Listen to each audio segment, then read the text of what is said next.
binili ko na po itong lupang to para sa'yo. Lupa mo na to. Ito? Kaya kinuha ko ID mo, binili na po natin ito. Lahat, lahat yan sa'yo. Gagawa tayo ng bahay mo. Anong plano natin dito? Ibibigay namin sa inyo yung titulo, nakapangalan ito sa'yo. Oh. Regalo po namin ito sa'yo. Oo. Masaya ka naman po ba?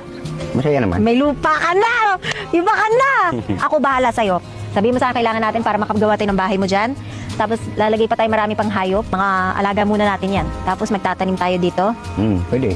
Oh, ano pang gusto mong gawin? Di mo ba nagigets, kuya? Sa'yo na Wala yan. na. Ay, ito? Oo. Sa'yo yan. Maraming salamat.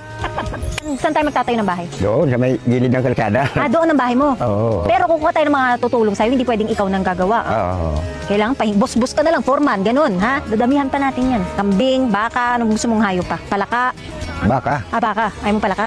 Ayaw ko. Tapos pag nag-asawa ka, tira mo na dito. Oo. Pag nagkaanak ka, saan mo ititira? Dito rin. Magagawa niya yung parang farm niya, bahay niya. Excited daw kasi wala siyang alam na meron na siyang lupa. Siyempre, panghabang buhay to kasi owning property